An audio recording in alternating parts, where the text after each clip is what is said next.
முஸ்லிம் சமுதாயத்தில் இன்றைக்கு இருக்கின்ற நிலையில முஸ்லிம் சமுதாயத்தில் உள்ள அரசியல் கட்சிகள், தமுக இருக்கட்டும், எஸ்டிபிஐ இருக்கட்டும், எந்த அரசியல் கட்சியா இருக்கட்டும், நீங்கள் ஒருமித்து ஒரு முடிவெடுங்க.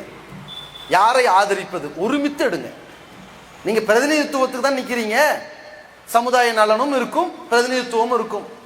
உங்களுடைய பிரதிநிதித்துவத்தை பொறுத்த வரைக்கும் முஸ்லிம் சமுதாயத்திற்கு பயன் இருக்குன்னு நாங்கள் நினைக்க மாட்டோம். நினைச்சா அது முட்டாள்தனம். ஏன்னா நம்ம நாட்டு அரசியல் சூழ்நிலை அதெல்லாம் பயன் கிடைக்காது.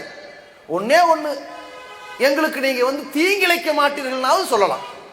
அங்க ஏதாவது துரோகம் இழைக்கிற மாதிரி, இந்த நாட்டு மக்களுக்கு துரோகம் இழைக்கிற சட்டங்கள் நடந்தா அதை எதிர்த்தாவது குறைஞ்சபட்சம் வெளிநடப்பாவது செய்வீங்க, அதுக்காவது போங்கன்னு நினைக்கலாம். ஆனால் அது தமுகவா இருக்கட்டும், எஸ்டிபியா இருக்கட்டும், என்னென்ன கட்சிகள் அரசியல் சார்ந்து இருக்குதோ, மக்களுக்கு பணி செஞ்சுக்கிட்டு இருக்கிறீங்களோ, குறைஞ்சபட்சம் நீங்க உங்களுடைய ஒருமித்த முடிவுகளை ஒருமித்தருவீங்க.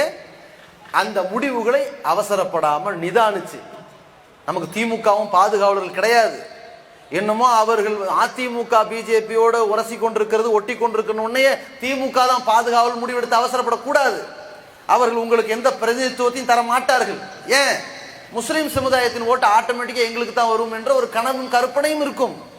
இப்ப அதிமுக ஒன்றாக இயங்க போகிறதா, அடுத்து ரெண்டாக வரப்போகுதான்னு நாளைக்கு நாளானைக்கு தெரிஞ்சு போயிடும். அந்த சூழ்நிலை எல்லாம் பார்த்துட்டு யாருக்கு வாக்களித்தால் பாசிசத்துக்கு துணை போக மாட்டார்கள், யாருக்கு வாக்களித்தால் மக்களை அதிகம் சாகடிக்க மாட்டார்கள், யாருக்கு வாக்களித்தால் ஓரளவு நல்லது செய்யலாம் என்று சொல்லி நிதானிச்சு முடிவெடுங்க. இது அரசியல் சார்ந்த கட்சிகளுக்கு சொல்லுகிற செய்தி. அதே நேரத்தில் மக்களை சார்ந்த நாம் இருக்க வேண்டிய நிலை என்ன தெரியுமா? அல்லாஹ்வுடைய தூதர் நமக்கு கற்றுக் கொடுத்திருக்கின்ற சிறந்த ஒரு ஜிஹாத். என்ன ஜிஹாது? அஃதலுல் ஜிஹாதி கலிமத்து ஹக்கின் இந்த சுல்தானின் ஜாயிர். சிறந்த ஜிஹாத் எதுவென்று சொன்னால், அநியாயக்கார அரசனுக்கு முன்னால் உண்மையை முழங்கிறது தான். அதை செஞ்சுக்கிட்டே இருக்கணும். நாம ரோட்ல கத்திக்கிட்டே இருக்கணும். எதற்காக? அழுத பிள்ளைக்கு தான் பால். இந்த நாட்டின் நிலை அப்படி இருக்கு. போராடுவோம், எவ்வளவு காலமானாலும் போராடுவோம். நமக்கான பிரதிநிதித்துவம் மத்தியிலும் மாநிலத்தில் இருந்தாலும் போராடுவோம், இல்லாட்டினாலும் போராடுவோம்.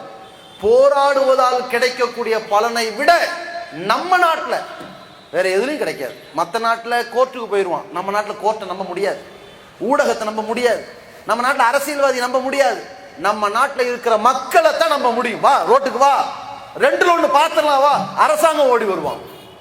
இதை கவனத்தில் வைத்துக்கொண்டு அடுத்தவர்கள் நலம் நாடுவதற்கு இந்த ஜமாத் கையில் வைத்திருக்கின்ற ஒரே ஒரு ஆயுதம், அல்லாஹ்வின் தூதர் கற்றுத்தந்திருக்கின்ற ஒரு ஆயுதம், ஜனநாயக வழியில் சட்டபூர்வமாக எந்த மக்களுக்கும் தீங்கிழைக்காத வகையில் அநியாயக்கார அரசை தயவு தாட்சணை இல்லாமல் தட்டி கேட்டு நாம் விழிக்காவிட்டால் இந்த சமுதாயம் ஒரு காலத்திலும் தலை தூக்க முடியாது என்பதை உணர்ந்து, எலெக்ஷன்லாம் சில நேரத்தில் ஒரு மாறுதல் தான், ஆனால் எலெக்ஷன் வந்தாலும் சரி வராட்டியும் சரி, நமக்கான எதிர்காலம் நம்முடைய விழிப்புணர்வில், நம்முடைய போராட்டத்தில், நம்முடைய களம் காணுகிற துடிப்பில் தான் இருக்கும் என்பதை கவனத்தில் கொண்டு நாம்